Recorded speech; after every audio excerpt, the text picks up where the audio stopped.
A preleção de hoje, ela tem como tema doenças e causas, reforma íntima como cura definitiva. E ela se encontra como base para essa preleção, nossa referência, no Evangelho segundo o Espiritismo, capítulo 11, amai o próximo como a si mesmo, e também no capítulo 7, bem-aventurados os pobres de espírito. Esse tema de hoje, ele é um tema bem interessante e que todos nós aqui, encarnados e desencarnados, já passamos por essa vivência, por essas experiências, que agora aqui eu vou trazer alguns aspectos. Bem, como o título coloca, doenças e causas. Todos nós, em nossa vida terrestre, infelizmente, ainda passamos pela dor das doenças. E aí o Espiritismo, quando nós lemos grande parte do que está aqui e do que está no Evangelho, também no livro dos Espíritos, vai dizer que muitas vezes, na grande maioria das vezes, nós somos responsáveis por aquilo que nós estamos passando. Eu peço licença para ler um pequeno trecho que vai afirmar isso que eu acabei de falar no livro dos Espíritos, na pergunta 257. Os sofrimentos deste mundo, algumas vezes, independem de nós, mas muitos são consequências de nossa vontade. Remontando à origem, ver-se-á que, em sua maior parte, resultam de causas que poderíamos evitar. Quantos males e enfermidades deve o homem aos seus excessos, à sua ambição, às suas paixões? O homem que tivesse vivido sempre sobriamente, sem abusar de nada, com simplicidade de gostos, modesto em seus desejos, se pouparia de muitas tribulações.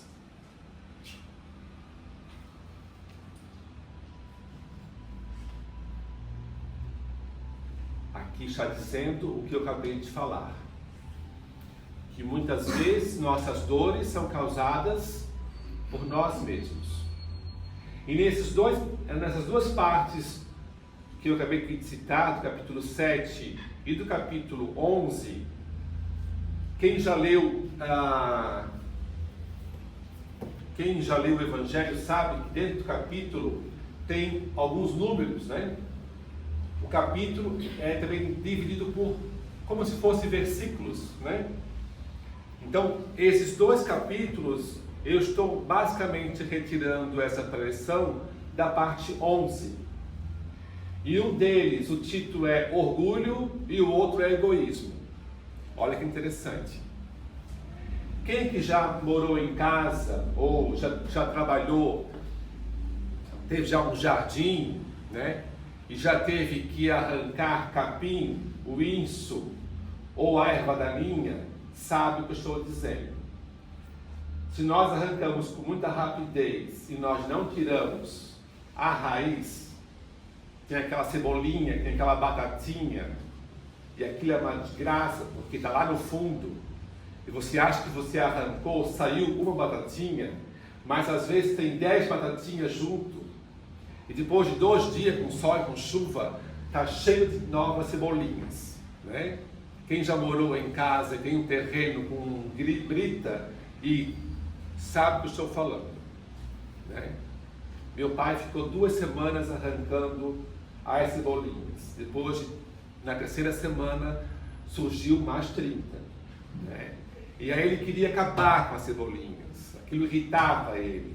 Então ele cavou, ele fez vários buracos enormes para achar a batatinha. E assim ele passou 1 mês cavando. E ele conseguiu.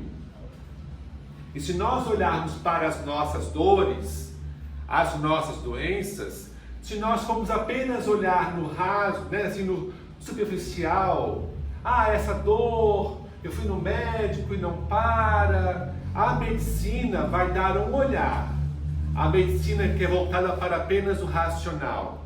Mas a medicina voltada para o espiritual vai dizer, olha mais profundamente.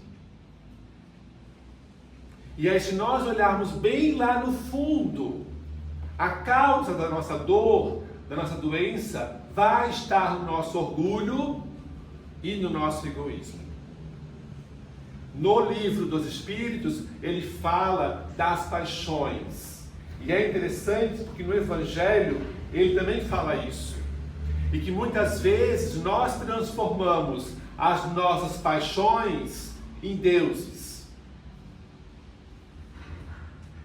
A gente quer buscar coisas que no fundo não deveria estar nas nossas prioridades. Por quê? Vai dizer o Evangelho, até anotei aqui, que o nosso objetivo na vida terrestre é qual? A construção das virtudes. Ou aperfeiçoamento moral, ou seja, melhorar quem nós somos, de dentro para fora. Para o espírito, não importa as nossas rugas, a nossa cor, o nosso cabelo, mas sim a construção das nossas virtudes. Aí eu falo que algumas pessoas são preocupadas com o passe. Elas vêm na casa espírita e elas querem o passe. E se a casa espírita não tivesse o passe, teria aqui apenas talvez 10 pessoas. Porque a gente quer uma coisa imediata. A gente só quer arrancar aquele capim de cima. A gente não quer tirar a raiz. Porque tirar a raiz requer o quê? Cavar um pouco mais fundo, procurar aquela batatinha. Realizar a reforma íntima dá trabalho. Porque é preciso olhar para dentro e não para fora. Eu não venho na casa espírita para salvar meu pai, minha mãe. Eu venho na casa espírita para melhorar a pessoa que eu sou. Isso requer coragem. Essa frase também está no Evangelho e eu acho essa frase muito forte. Porque é preciso muita coragem para enfrentar a si mesmo.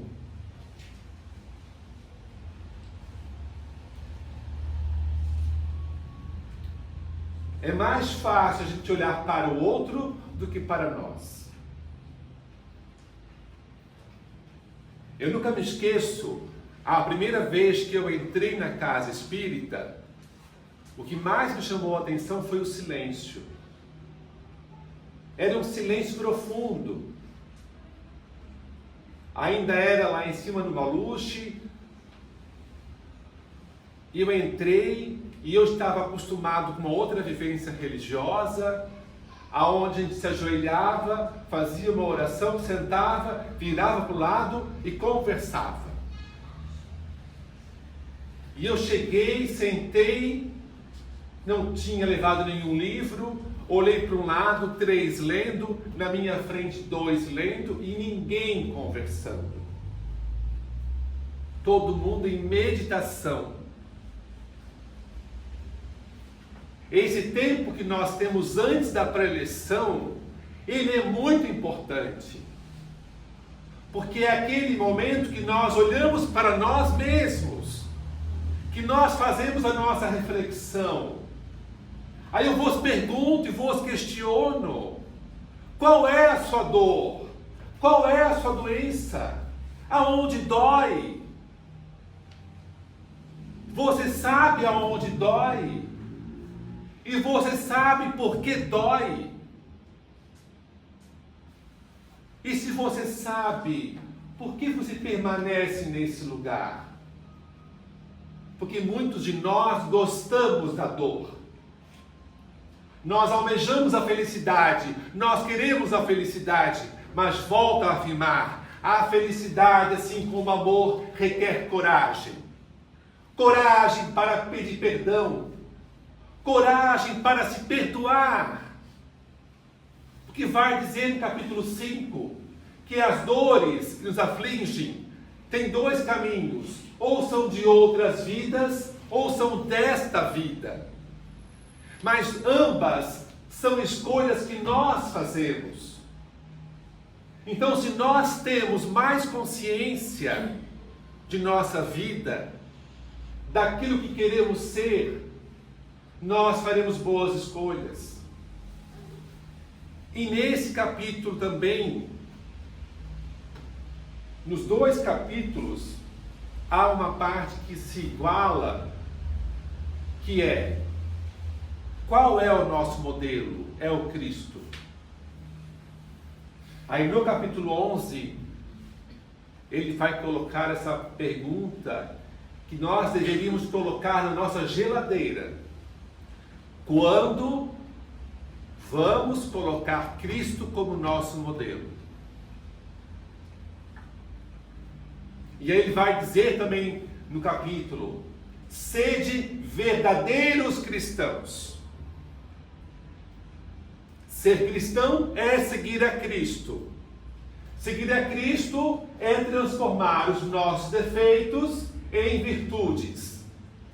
É construir amor, paciência. É olhar com compaixão para o próximo. É não atirar a pedra, mas é estender a mão para o próximo e ajudá-lo. Então que nessa semana a gente possa olhar para cada um de nós, olhar para nossas dores e compreender, buscar compreender aonde está a raiz dessa dor. Eu tenho raiva.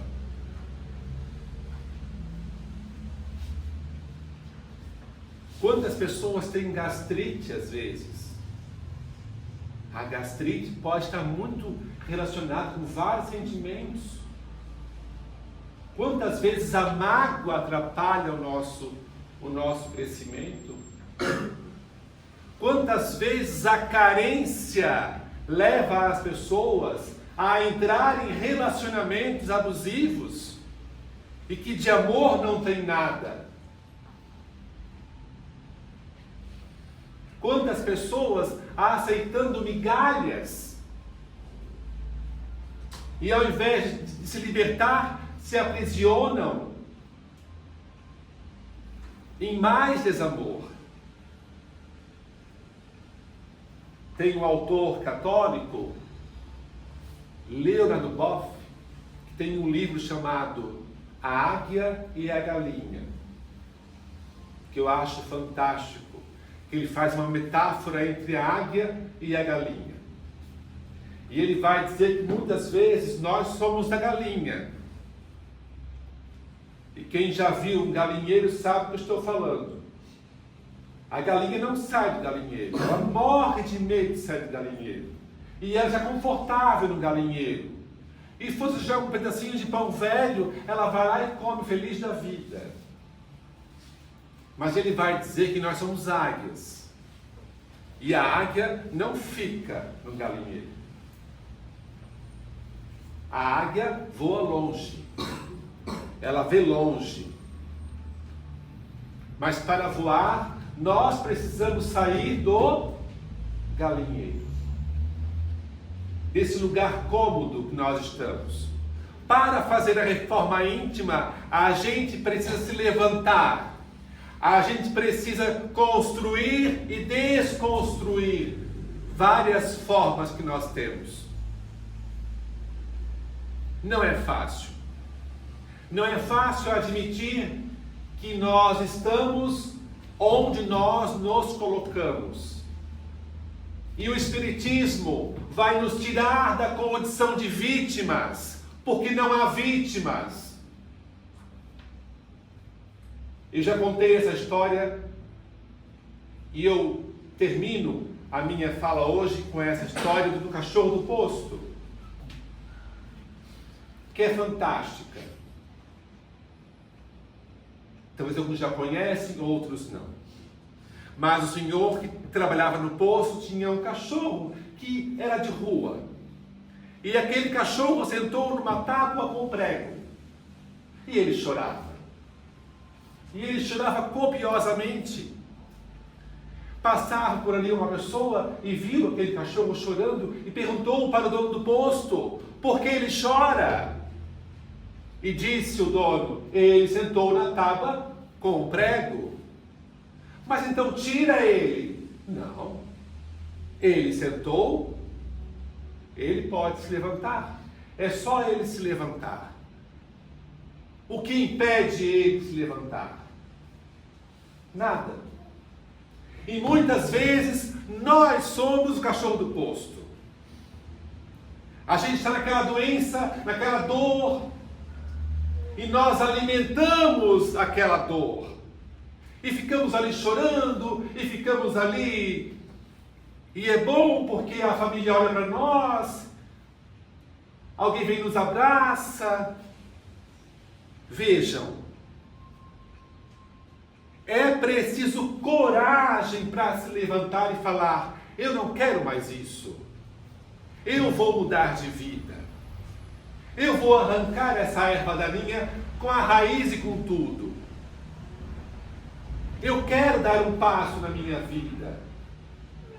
Eu não quero mais sofrer tanto. E se eu não quero mais sofrer tanto, eu preciso mudar os meus hábitos. Eu preciso construir atitudes baseadas no bem. Faz tua parte. Mas o fulano não faz. O fulano é o fulano. Você é você. Nós precisamos viver o Evangelho. Leiam o Evangelho. Em casa, nessa semana, leiam o capítulo 7 e o capítulo 11. Em especial o item 11. Leiam sobre o orgulho e a vaidade. Porque ele vai dizer aqui: não é preciso para seres cristão morrer, ser santo, construir uma igreja. O que é preciso?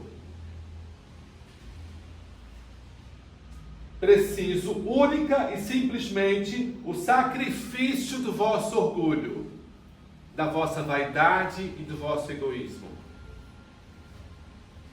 E é muito mais difícil, é muito mais fácil construir uma casa espírita do que sacrificar o orgulho. Admitir que nós erramos dói. Admitir que nós precisamos de ajuda dói. Tem um caso na minha família recentemente que a pessoa, infelizmente, está passando por um AVC, teve um AVC. E ela está no hospital com toda uma parte do corpo sem se mexer. E eu falava com meu primo que não é fácil ver sua mãe naquela situação. E eu pensava, ela vai ter que passar por todo um processo. Talvez ela vai continuar na cama por alguns anos. Imaginem a humildade que nós temos que ter para ficar na cama e sendo cuidado por outras pessoas. A gente quer isso? Não. Mas às vezes nós precisamos trabalhar a humildade. E aí, a forma que o alto nos encontra para trabalharmos é esta. É dolorida? É. Mas nada vem por acaso. Então que nós possamos construir processos de humildade, com a capacidade de olhar um para o outro e respeitar o processo de cada um. Que você possa, com muito carinho, olhar para as suas dores e tentar nomear quais são as raízes que levam aonde você está hoje. E se nós queremos um futuro melhor, uma vida melhor, que nós possamos cultivar bons pensamentos. Pois não tenho dúvidas que alegria, que bons pensamentos, que boas leituras, que boas amizades nos levam a lugares melhores. Eu sempre falo sobre isso, que quando nós temos bons amigos e boas relações, a gente supera muita coisa. Porque nós não viemos sozinhos para esse planeta. Não é à toa que estamos nessa casa espírita. Cada um podia estar na sua casa lendo o Evangelho. Mas nós viemos aqui. E quando eu faço a preleção, não faço para vocês, mas faço para mim também. Porque eu também estou nesse barco. Nesse barco da busca por uma reforma íntima e uma melhora do meu ser. Então peço que em casa, cada um de vocês possa, durante a semana, refletir sobre essas passagens e reler o capítulo 7 e o capítulo 11, item 11 em especial. Certo?